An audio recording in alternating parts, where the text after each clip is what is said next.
Well, welcome to another edition of What Do You Know About Sports? And our A-list of guests continues here today as we've got just a terrific guest joining us. And Don McCrae is here from his home, University of Waterloo, legendary basketball coach, coached there for 21 years, but also coached 8 years of the national women's team, played basketball for both the PanAm Games and the Olympics, played for Canada, coached the men's basketball team at Waterloo for 21 years, as I mentioned, won 6 Ontario championships, went to the Nationals 9 times, won one of them in 1975, former CIS Coach of the Year, and inducted into the Basketball Canada Hall of Fame in 1994. And that's just keeping everything very short because it's a long list of accomplishments. And Don, welcome to the show. It is great to have you here today. Well, I'm glad to be here. It's nice of you to remember some of those old things from the past. And there's a nice group of gentlemen right here, right now that I look forward to speaking with. Now, I know you've got, a long history with Gary Jeffries. I was surprised actually to hear that you know Lance Roberts. Most people don't want to admit that too readily, but you know Lance. You go back a little ways here. I do, and thank you. I do speak about Lance with some degree of caution. Lance and I kind of came together through a mutual friend, and then Lance was the one of the NHL referees, and he invited us down for a hockey game at Maple Leaf Gardens, and we then ended up playing some games of golf, and he represented us once in a golf match where I think we did quite well out at Conestoga, and he was a feature out there. I was a celebrity, and he was holding him in awe. But a more important story than that is Lance and I sat together a couple of times talking about multiple referees. And you'll remember that, Lance. Yeah. But I think you instigated the conversation about your thinking or concern that the NHL needed to go to 2 referees. And you were one of the... Yeah, okay. And you were one of the guys that was pushing forward. And I don't think you were being one of the favorites in the group because it might have had an effect on who would end up refereeing and would there be too many refs and so on and so forth. So I don't think you were extremely popular. No, maybe not. I remember I did the first one we ever had in the National Hockey League in Hamilton on an exhibition game. Me and Don Kaharski did that game. But no, it took its time. It was phased in, but it was something we used to have a lot of conversations about many things. That's why, I got dressed up for you too today. So just so you know that. Well, I'm impressed, and I hope there's a combination of University of Waterloo and Laurier in that shirt. One last thing, you asked me, I can remember in our conversation that the universities had just gone to three officials, and it was quite of a controversy because there was a question, do we need 3 officials? Can we find 3 officials? What's the cost? And so on and so forth. And I remain today as a kind of a person who would question whether we should have 3 referees, because I felt that as over the course of one game, the 3 officials would kind of melt. All 3 were watching the same thing, and they were supposed to be divided. With you in hockey, you told me one of the key things for 2 officials, and you could correct me, was where you located the officials when they were in the attack zone, if you had 2 officials, and why it was so beneficial. Well, we had it where we would have different areas of responsibility for where we were watching the play. So the referee down low, his was the action area following the puck, and the outside official in the neutral zone, he was to watch the peripheral areas to be able to catch anything that happens away from the puck. Right. So I don't know how basketball referees, how did they work with that? I'm not sure. Well, there was quadrants, just as you mentioned, so there was quite similar in that idea. But the 3 officials had narrow quadrants, but they started to overlap, and that's when the questions always surface.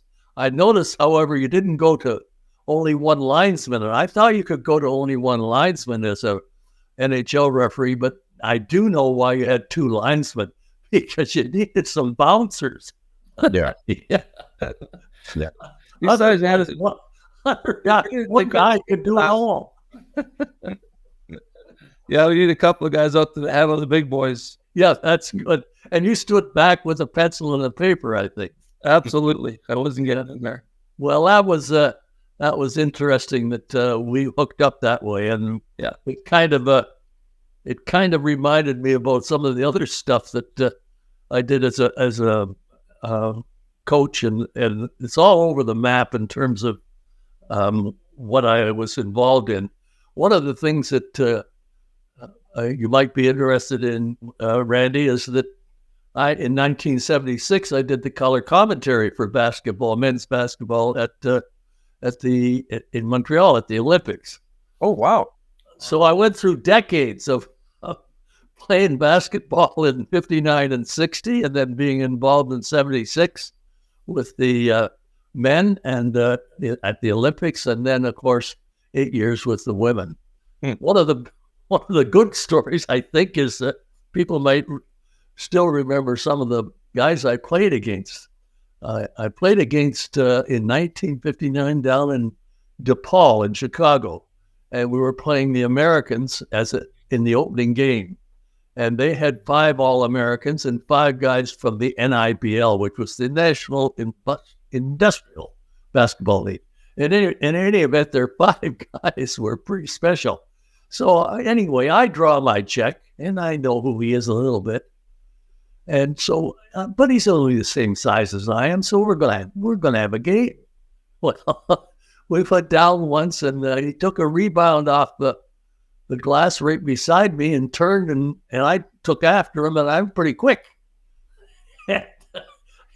I think it took him 3 bounces to go to the far end and slam a jamma. Yeah. And his name happened to be, if you're ready for this, Oscar Robertson. So I guess I knew that I'd hit my ceiling. That kind of put me in mind of a whole lot of sports. And I know Gary was a good sport guy. He had many sports, and as I did, I played all the sports, and I thought I was pretty good, and I know Gary was pretty good. But I had the good fortune, I think, and maybe Gary did too, that any sport I played, and I played hockey at a good level, I played basketball, as people may know, played tennis, I played baseball, just with St. Thomas, and I was pretty good at all these sports. But one of the things that the 59 Olympics taught me is I found my ceiling in just about every sport. And that is, I knew when I had tapped out and I had hit the top level that I was going to get to. And I have so many friends that sit around and have a beer or have some memories, and they say, yeah, I never found out how good I could be. I'm drawn to a young fellow that I grew up with, and he went to Florida and got asked to stay in the rookie league because he was only 17 years old. He came home and he played in the intercounty, pitched in the intercounty it was Court Heinbuch, and he pitched in the intercounty for 7 or 8 years, and he always wondered how good he could have been because he came home and he wasn't sure whether he wanted to do it, but it always bothered him that he didn't know, he never found his ceiling, and he always thought that maybe I could have. Yeah. Well, I don't know about you, Gary, but I found a lot of ceilings. That's got to be a pretty satisfying feeling, just knowing that. I mean, I have a friend who played hockey, was a very good junior player, got invited to an OHL camp, and came home after 2 days because he was homesick. And that was his opportunity, and it never happened again. And he's kicked himself for the last 50 years because of that. Well, that's a good example. And the example I would give, besides this gentleman, Court Heinbuch, who, by the way, has passed away, and the other gentleman was Ken Mark. There was a Mark family in Kitchener, and Ken Mark went into Niagara Falls, and he was about to stay on the team, and he came home because he just wasn't sure who he was, and he never finished it off, and he always wondered, because he was a pretty good player, but he never found out his ceiling. And I think it's pretty satisfying when you find your ceiling. There's a kind of a contentment and a realization you're not that special, which is that we all need to know that. How about you, Gary? Did you have a ceiling? No, I totally understand that and recognize that as well. The nice thing, though, Don, is that at our age now, I don't know about you, but at our age now, we get better every year, and I think that's really important. That's really important when we get together with our buddies and our old teammates. And my goodness, we were pretty good. Well, I totally agree with that. I totally agree. In private, I might be a little nostalgic, but in public, the shoulders are thrown back, and I have great recall too. Well, right. Don, do you remember how you first initiated contact with the University of Waterloo to start coaching there? Well, yes, it was interesting because I was teaching over at Forest Heights, and we had a wonderful basketball team that won the All Ontario. It's only been won 4 times in Kitchener, to my knowledge, and they ended up all being my assistant coaches, Court Heinbuch, Tommy Kieswetter, and Hugh Highbine, and myself. We're the only ones that have won the All Ontarios out of Kitchener, and not very many people remember. Of course, they were my assistant coaches, you see. So you can understand that they were in a kind of the B position whenever we sit around. Yes, and so that opportunity to go to Waterloo occurred when a gentleman walked into my room, into my phys ed class, and said, "We're shy a coach, and we know you've been a pretty good one and successful. Are you interested in coming to Waterloo?" And I said, "Sure, but what's the pay?"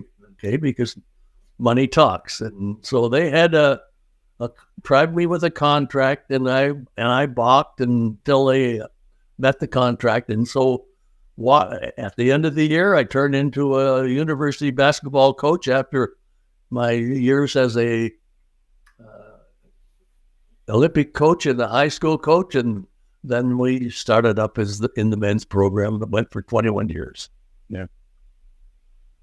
The neat thing about that was that it was awkward because when I went up there, they had 16 players from the previous year. Fortunately for me, it was the end of my high school coaching, and I had no chance to recruit.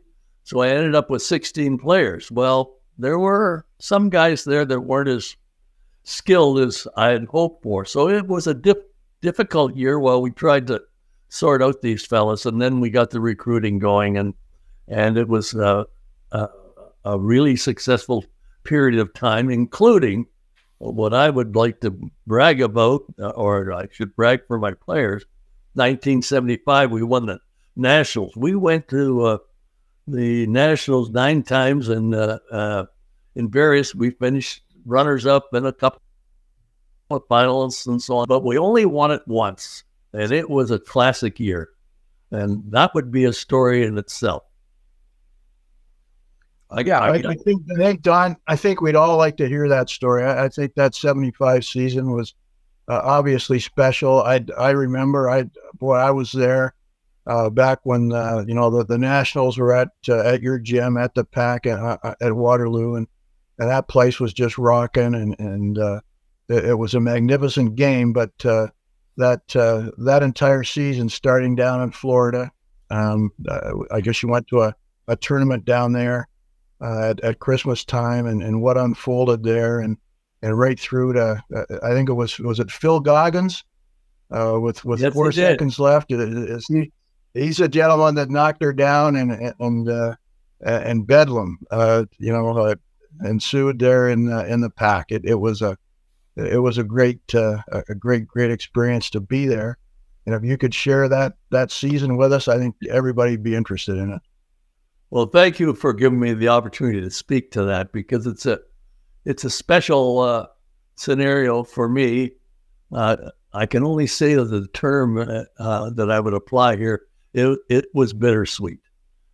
Because we had a wonderful season as a basketball team, and we had a tragic season when we lost Mike Moser from an illness when we traveled to Florida for 5 games at Christmas, and he passed away there. And I'll tell you, the fellas almost quit, and I couldn't speak to them keeping going because I couldn't handle it very well myself either. So I sent them home and had to stay with them, and the family came down. And although there was great recognition for Mike and so on, he got a trophy in the city as a memorial trophy and is recognized as the basketball player for the year, Mike Moser trophy for Canada. And he'll never be forgotten. And he made the national team. And he had just moved himself into about 6th man from being barely eligible to be kept. And there he was now, just emerging as a tremendous athlete, and he passed away. It knocked the socks off us all, I'll tell you. And one of the things that happened was he, for some reason or other, we were introduced when we finally got together again, and that was really hard. We took many days off, 5, 6, 7 days off after we came back. And it looked like we weren't even going to do a restart, but we did. And so it was a pretty dull moment when we introduced our team. And lo and behold, when one of the fellows was supposed to go out and fill the starting lineup, he stayed sitting. And so only 4 guys ended up being introduced. For the rest of the year, that team, it was done by the players themselves, only introduced 4 positions, even though they'd named 5 guys. And it was quite a neat honor, really. And coincidentally, it turns out that the guy that sat and wouldn't go in, although he became a starter, was Phil Schlody, who I taught at high school at Forsyth when we won the provincial national championship. So he had close ties with Mike. And they're all going to get together. We're having our 50th anniversary sometime in September when the Naismith, which is a famous basketball tournament we have here at the university, they'll all come back here and be honored. And only 2 gentlemen have passed away. And it's going to be a special celebration. Coincidentally, the University of Waterloo had their hockey team acknowledged in their 50th anniversary just this year. Bob McKillop, who people may know, was up there representing his old cronies from the 1974 hockey team. And the next year, a gal by the name of Claudia Cronin, they won the University of Waterloo swimming championship, and they were restricted to training in a 25-yard pool. Everybody else had these big pools. Nevertheless, they pulled it off. So 3 years in a row, the University of Waterloo athletes, and we were one of the teams, of course, won the championship, and that was quite a feat. Well, the other thing that happened that might interest people is the fact that we did go undefeated. And I'll tell you, that's hard to do. But we were a pretty loaded team, and we handled things really well until the last game that we almost lost. And it was strange. There was all kinds of stories I could tell you about that. But we did pull it off, and it reminded me that after watching us play that year, I became a fan of the overdog. Now, everybody has a soft spot for underdogs, and I understand that because you can pull some things off every now and then, and that's a big celebration. And usually when the underdog pulls it off, the overdog, if you will, is just fractured because it's really hard on them. And I found that we were so good that year that we were challenged every single minute because everybody was trying with their A game and wouldn't surrender. And so being an overdog has a quality that I think is the ultimate in sport. If you can be an overdog and maintain it, it produces and demonstrates your excellence. So that's been kind of a theme for me in terms of sport. And then now, as I'm an old crony, I like to watch sports, and I'm always cheering for the overdog. Mm-hmm. But there's a perfect example down south here, just in the last couple of days of, South Carolina in the women's game, a tremendous overdog, and they got it done. And then last night, it was the same thing. Yeah. With UConn and overdog, and boy, they just competed, and it looked like it was going to be a game in the first half, but when it got down to it, they were too good. Right on, Jerry. Right on. And if you have the quality that makes you a superior team, and you can become, as good as you just demonstrated, being an overdog, I think, is a quality. And I always end up cheering for them. And when they get in trouble, when an overdog gets in trouble, I kind of hope that they can pull it out. And it's most people sitting around and watching are cheering invariably for the underdog, and they're not unlike all of us. We all hope that we can achieve more than we can. And when the underdog surfaces, we say, yeah, that's just like me. Maybe we can pull it off. Well, I remain an overdog fan. I remember that championship game, though, in 75, and I think it was against Manitoba. Am I right? You're correct. And you guys trailed by quite a bit in the second half, including even in the last couple of minutes. So when you pulled that win off, that had to feel surreal almost that you came out on top there.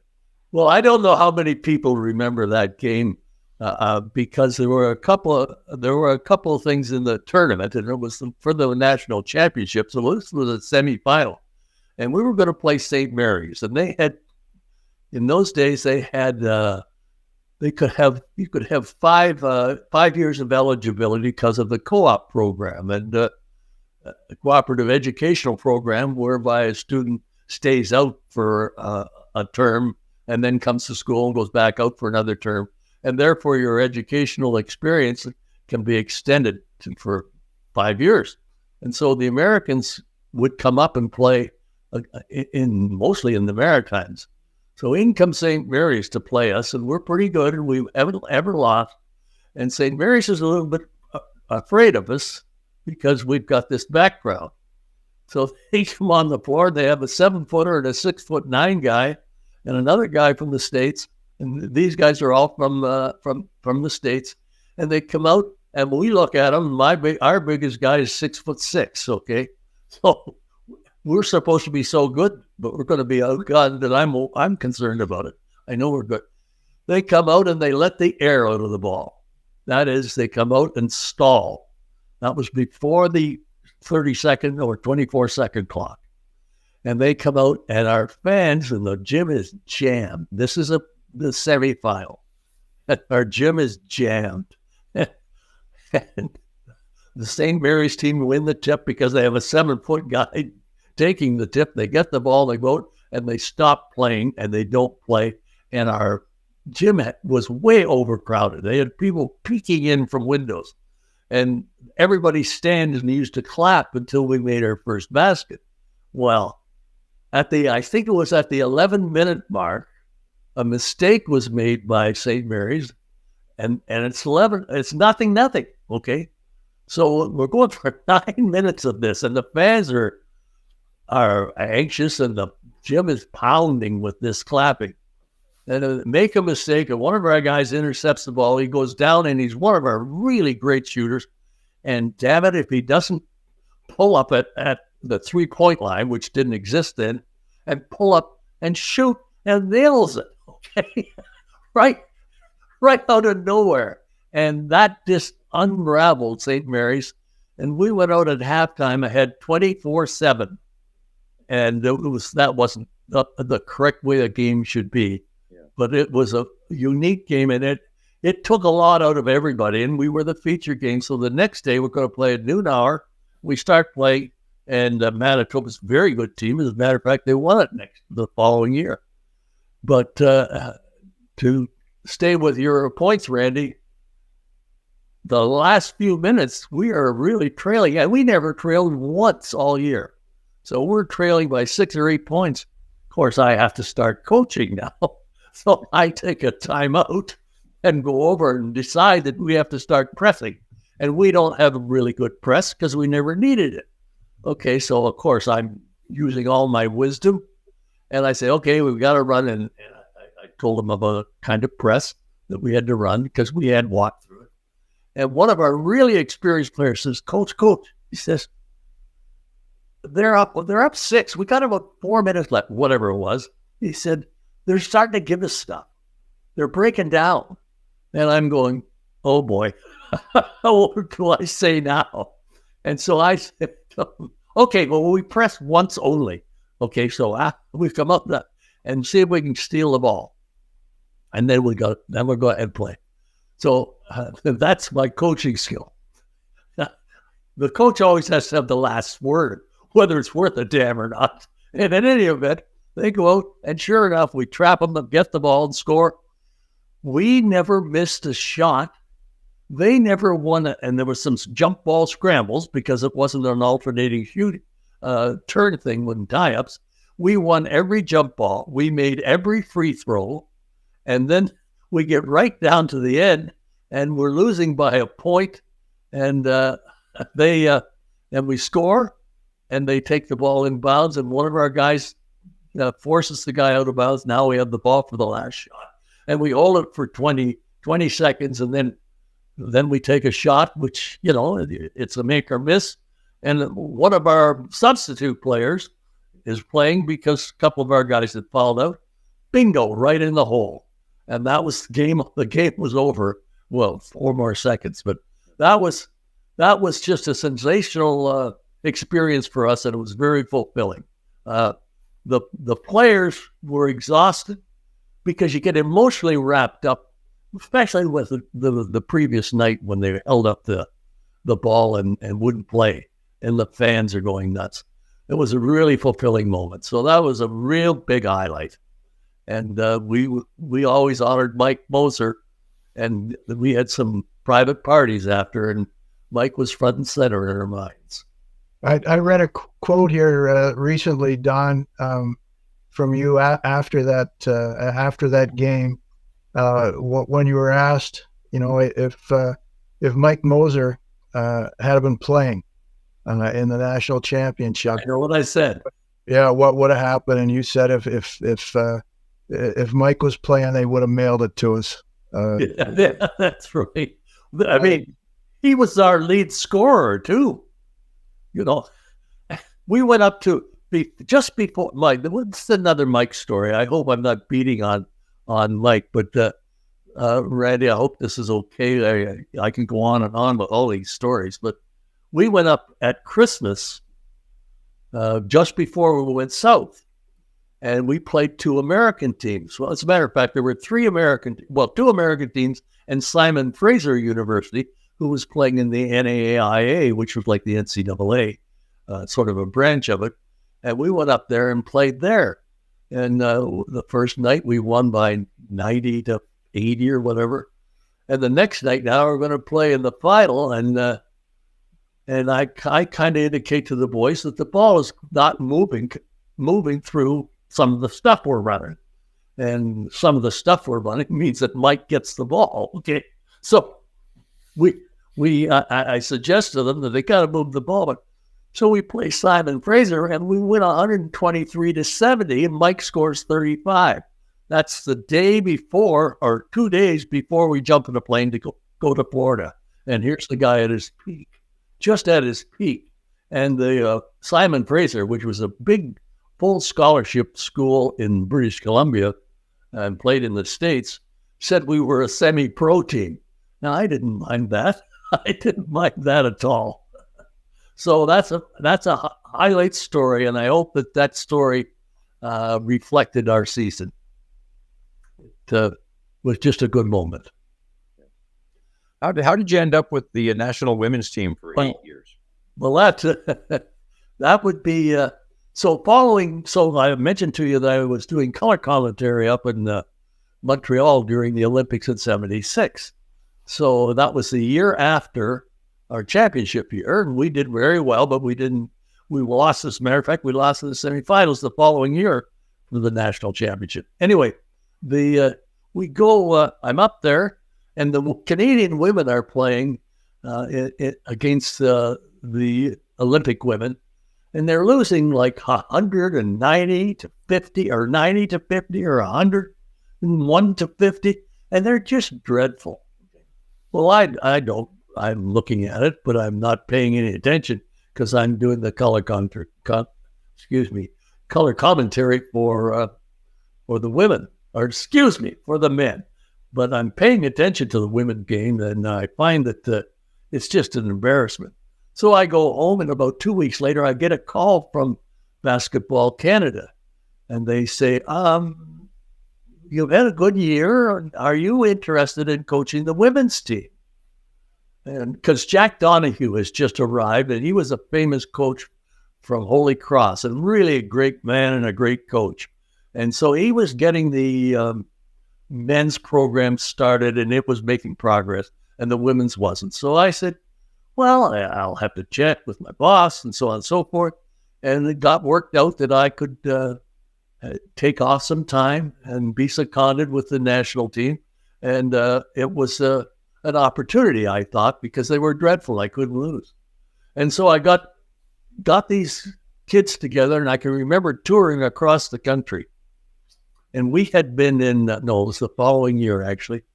I'm touring across the country trying to get some new girls because we were just dreadful our first year. I go all the way across, and I'd been in Israel with our men's team because Israel was just resurrecting its program from Munich disaster in Italy, which many Israeli athletes got assassinated. And so Israel backed out of a whole lot of sports. And now they decided to reemerge, and they picked up a couple of sports, one of which was basketball. So I took my men's basketball team in there, and we came home, and now I'm going to get myself involved with the women in the summer.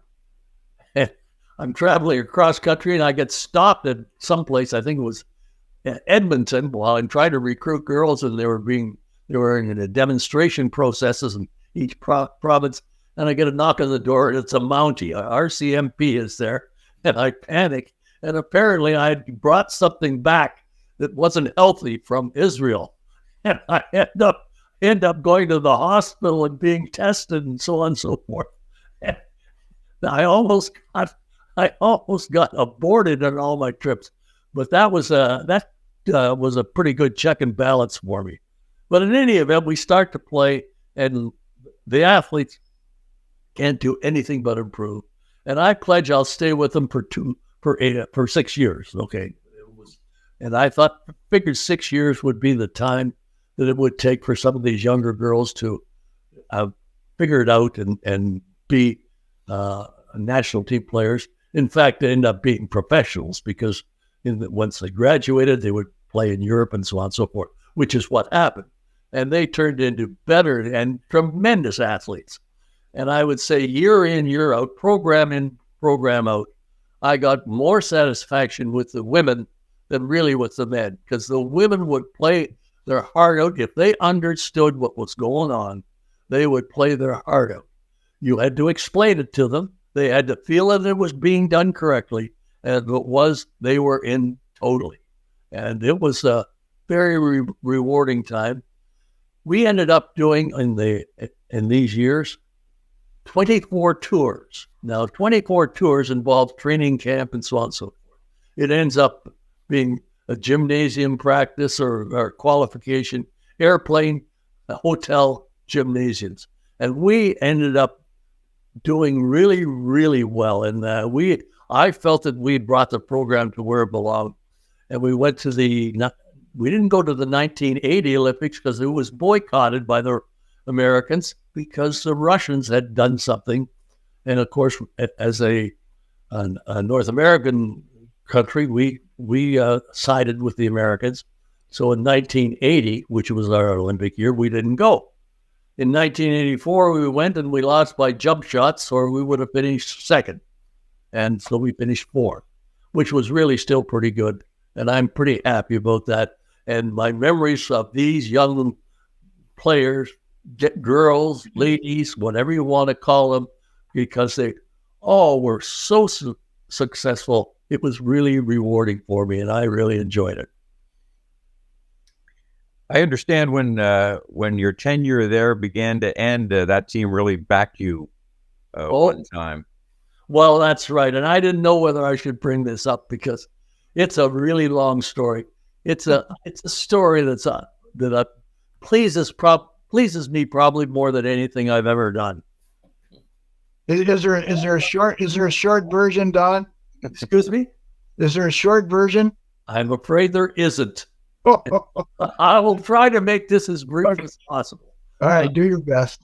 Okay. Oh boy, this is going to be hard because I've got my book open. Well, I guess if you go back in quick history, sports governing bodies usually are literally embody, if I can use the word and not be redundant, are made up of volunteers who move through the amateur sport in a small community and maybe end up in the provincial community, and eventually they maybe move into the government of a sports governing body in Canada. Well, the problem with that group of people, invariably, they feel that they are valid because they care. Now, we all care. I mean, and if you don't care and you're a sports person, you're going to be an outcast. But that doesn't make them knowledgeable, experienced, businesslike, whatever. Okay, none of those things necessarily fall into place in a sports governing body. Well, I had both Jack Donahue, the men's coach, and I had quite a bit of difficulty with them. But he said to me, "You're going to get yourself in trouble." I said, "What do you mean?" He says, "Well, listen to everything they say and agree." And he said, "Then go out there and do it. Just go ahead and do it. Okay, ignore." But I couldn't do it because I felt that they were making mistakes and so on and so forth. So I would challenge them in all kinds of ways. I hope there were business-like ways, but it didn't come down very well. Okay, and am I guilty of? I'm guilty of participating in it. I hope I'm not guilty of what the ideas I put forward. So finally, they met and they had me in, and this would be in 1984. Now we're getting ready. We're going to go to the Olympics, but we're having a training camp, and the World Student Games are on, which are going to be in Edmonton, and they're for 20 younger kids. And so some of our athletes may or may not have played in the World Student Games, but they're going to get ready for the Olympics. But it looked like we're going to have most of our kids.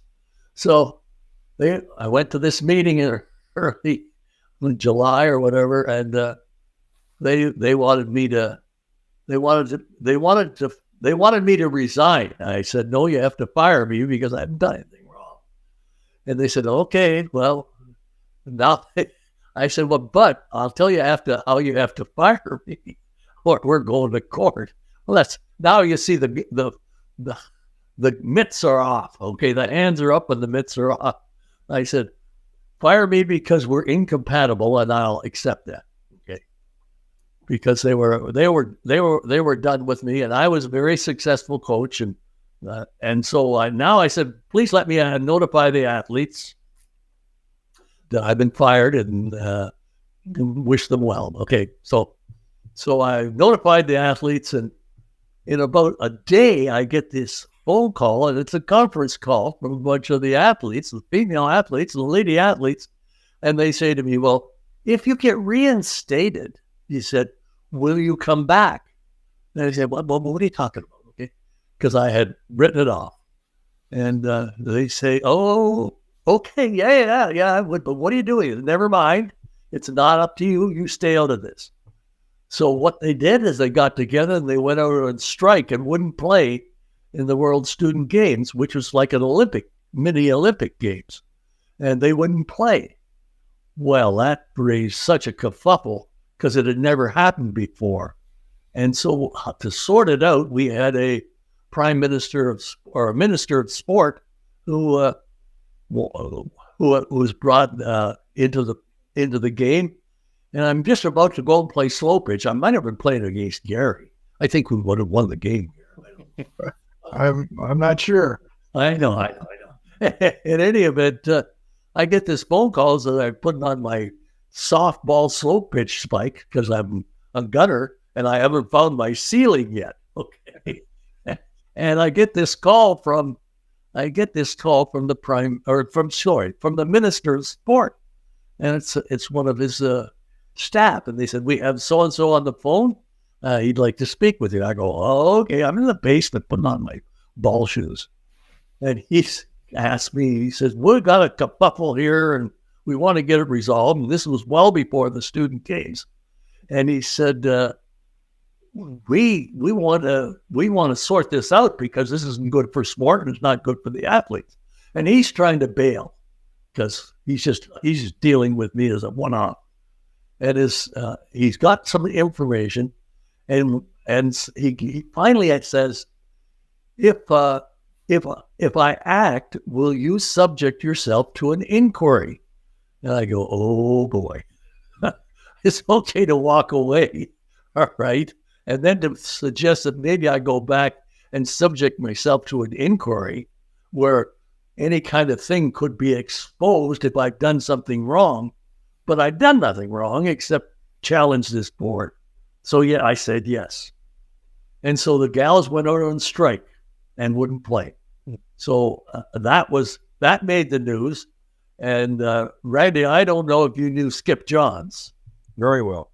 Well, Skip, in no time flat, when he found out about the girls out on strike for a men's basketball coach, he was front and center on my front door because he wanted to determine whether there was any hanky-panky. Okay. When I told him no, it was all upper administrative problems and so on.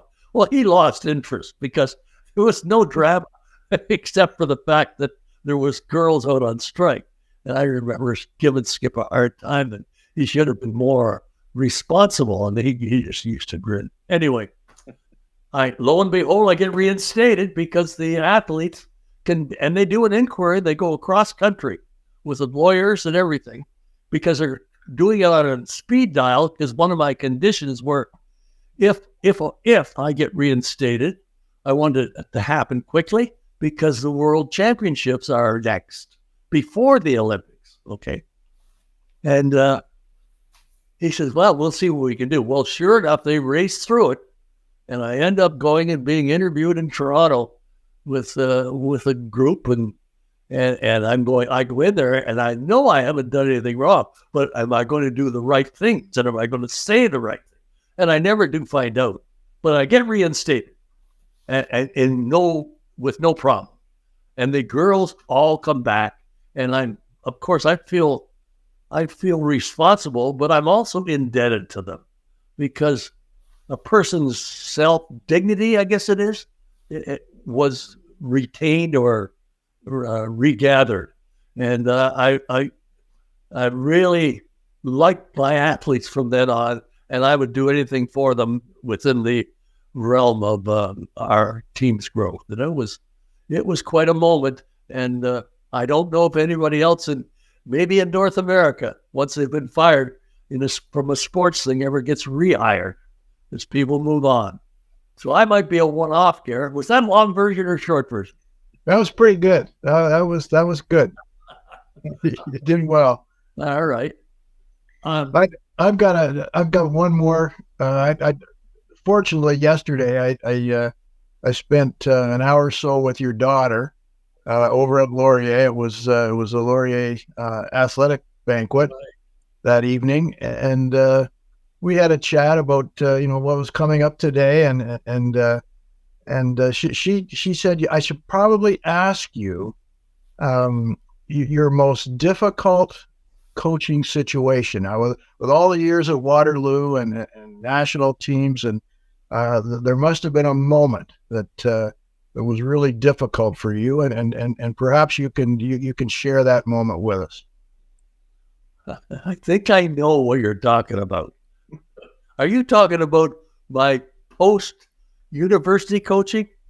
Well, any coaching, actually. So, wherever that may land. Well, I think it's about me coaching some younger kids. But in any event, before we get there, I think that to appreciate this, but I can remember we played a guy from the school in this league, and it wasn't Laurier, but there's one guy who was trying to bully some of my players, okay? And I was watching that, and I was getting madder. And I looked down the bench, and I had a big guy that didn't play much. His name was Mike Zawerkalo, and he was built like a Mike Zawerkalo. I say, Mike, come here. He says, yeah. What do you want, coach? Because he thinks he's going in. Well, he is going in. I said, you're going in and take out Johnny, but you go over to that guy who's pushing us around and banging us. At the next free throw, walk across the lane and shake his hand and say that you've been watching him and you really hope he can finish the game in a clean way, just like you plan to do it. Okay. The guy looked at him and turned white. So later on, one of the referees, now this brings Lance into it, says, what did you say to that guy? I said, well, that's private. He says, well, I'd really like to know what goes on. And I said, well, it's just between some players. He says, BS, you were doing something. And he says, and I know what it was. You were trying to level the guy before there was a scrum. And I said, well, I guess you're accurate. So, Lance, I figure you've seen lots of that. Oh, yeah. We had a few times of that come out. You had linesmen. You had linesmen to come to your rescue. I remember telling a coach one time when he sent those guys out late in the game, it was like 8-3.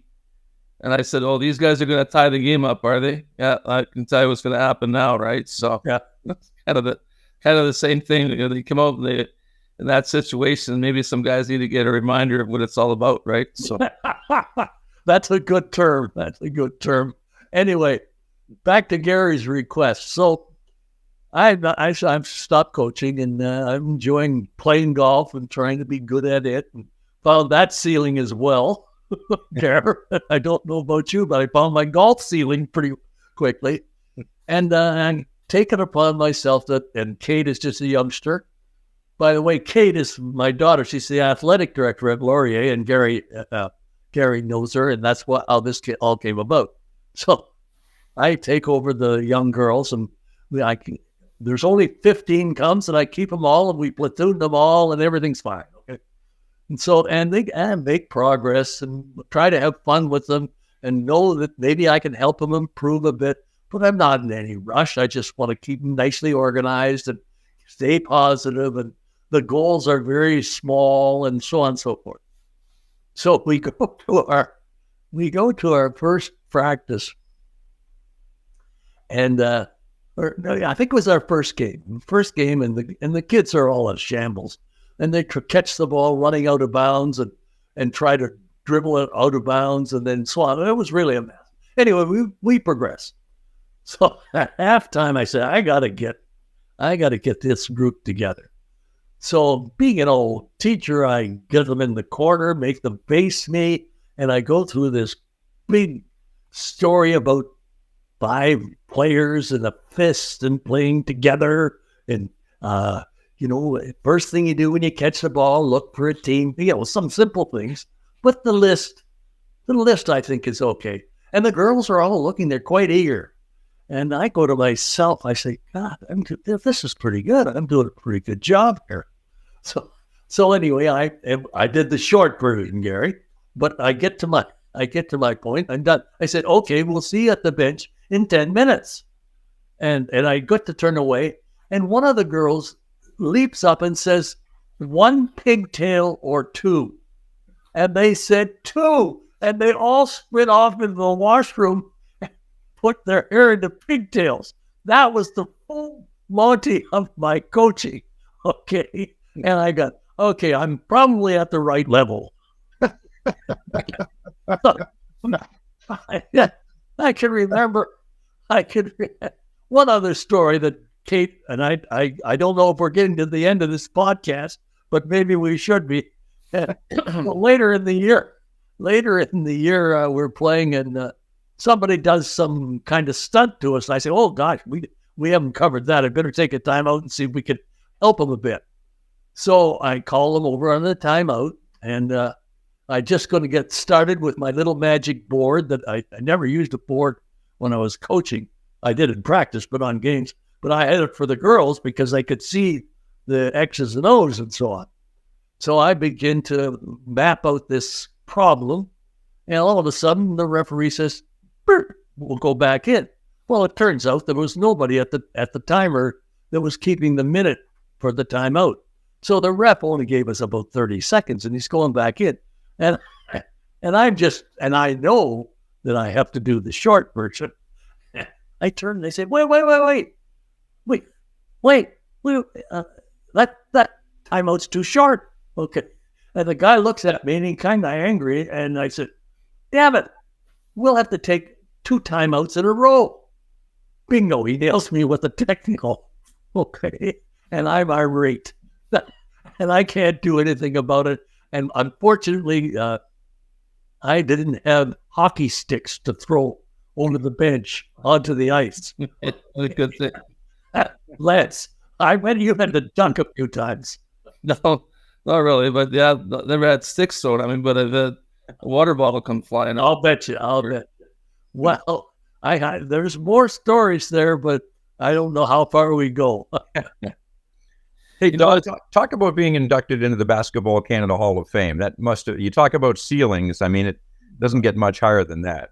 No, I think we all, if we've done anything, we can get honored. And universities traditionally honor their athletes or their coaches, and there's some of their athletes who have stood the test of time. And so there's some nice awards that a person can accumulate, and I've accumulated my share. But I'd have to say that going into the Basketball Hall of Fame and the person who spoke for me was one of the administrators of Sport Canada, and it was a shorter induction than I had ever experienced before. But on that basis, I had so many athletes come to it was done in Ottawa.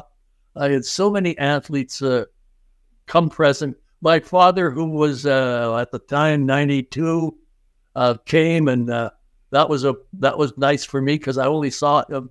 He saw me play, but he didn't see me when I was coaching. He saw me on television. So having him there was really special, and it's nice to be in that family. That's awesome. Tremendous honor, and well deserved. Thanks, Skip. That's a nice segue, I guess. I don't know what you want to hear about my golf, but I've been credited with some skills. Yeah, I've played you a few times. I know how to hit a sclaf. Okay.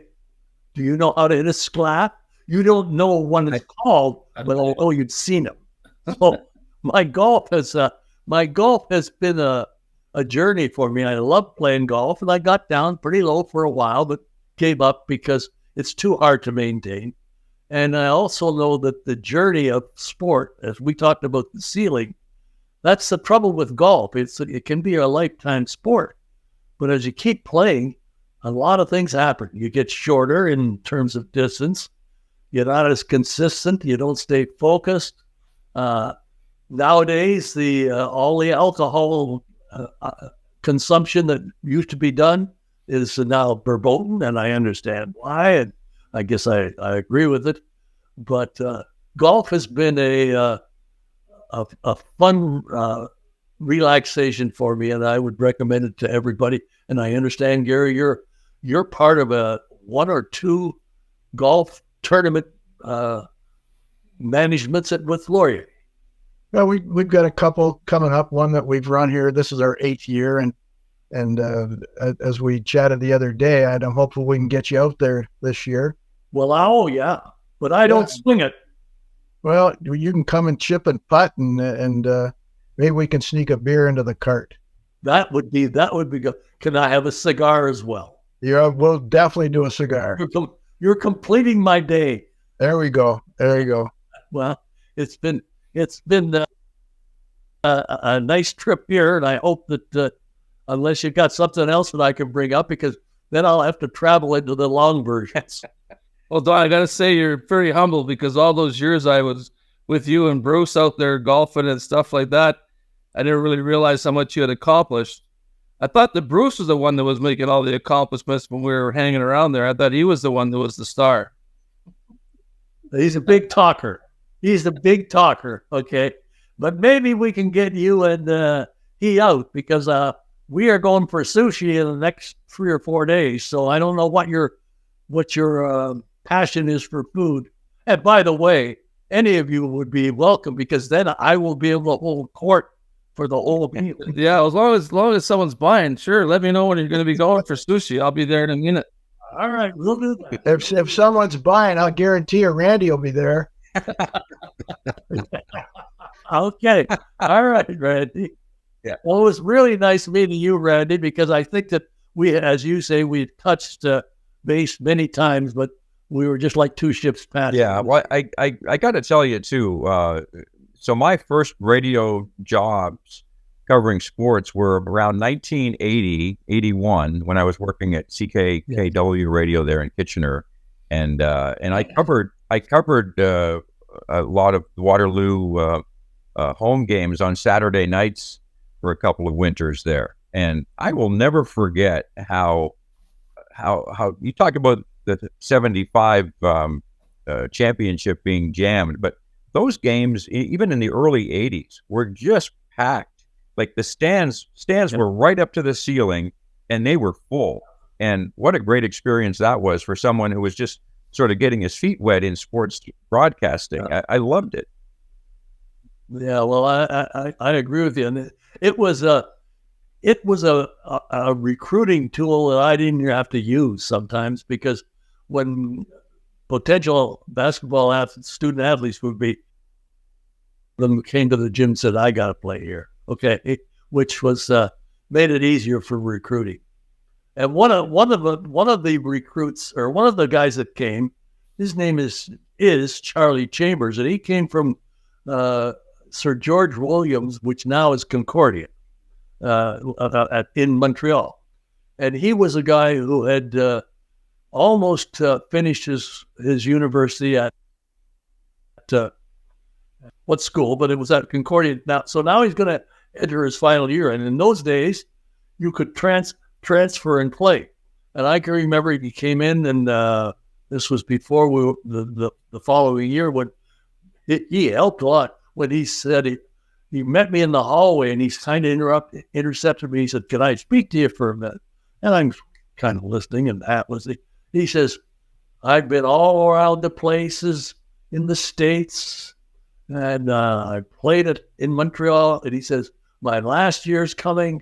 And he says, "If I'm going to finish my career, I want it to be here." And he says, "I'm going to be here next year." And his name is Charlie Chambers. He was there for 1 year, and he was part of that undefeated team. And he was a gunner, not a flat out player. He was good. So that's representing.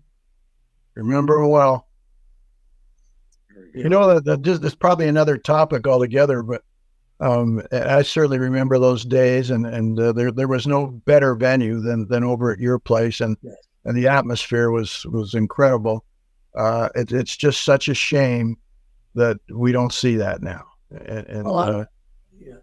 I guess times change, and Gara, I think that your school, and I hear by the grapevine, you know what my grapevine is, that there are steps being taken to try to complete and completely revamp the fields and the stadium at Laurier, and that could really put a boost into that school, because that school Laurier has always had a tremendous fan base, particularly football.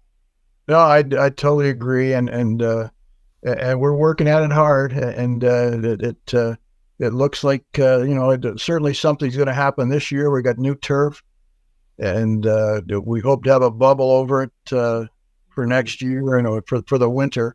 Yeah. And so the plans are in place, and it's going to happen. It's just the timing now, and absolutely that we've always had great support over at our place, and so it's as I said, just a matter of time. Yeah, and I think that the city has to step up a little bit, because no smaller school, I mean, even Waterloo, except for Conestoga College, with whatever has happened there, every other school is kind of is operating in debt, and so a small school like Laurier needs all the strategies that can come upon. We're playing catch up. That place, I think 1956 was when Seagram Stadium eventually was built. And, when you look around the league and around the country, really, we were down near the bottom in terms of facility, outdoor facilities, and what you've done over at Waterloo, with Rolly Webster over there, your facilities are outstanding, and so we're catching up, and it definitely will help in recruiting. As you bring some young kids in, and they're very impressionable about what they see. Yes. What they were seeing at our place for years, it wasn't that pretty. No. But anyhow, yeah, it's happening anyhow. Very good. Guys, we're going to wrap this up. This has been terrific. Just as a reminder, we do at the end of every show to our viewers and listeners, please remember to like, follow, and comment on our show. And you can always reach out to us by email at whatdoyouknowaboutssports@gmail.com. And hey, Don McCrae, this has been terrific catching up with you and hearing some great old stories about what was really a terrific career. Well, I appreciate the opportunity. Resist the fact that maybe there's a member in this panel who won't let me speak in the long version. However, it's been really a joy, and I'm glad I hooked up with Lance, because we hardly have seen each other for the last 15 years. Yes. It looked like that's going to change, and I'm happy for that, and we'll get together for sure. And Gary, if you want to drive all the way down here on a particular sushi day, we might consider inviting you. Well, Randy, you are invited flat. That'd be great. And we'll see you at our golf tournament, June the 8th, and we'll spend a day, and guaranteed you can do the long version all day long. All right. Okay, that's really nice of you, and thank you for having me on. I've enjoyed it. That's great. Thanks very much, Don. And Gary and Lance, we'll see you guys next week. Take care. Okay. All the best, Don.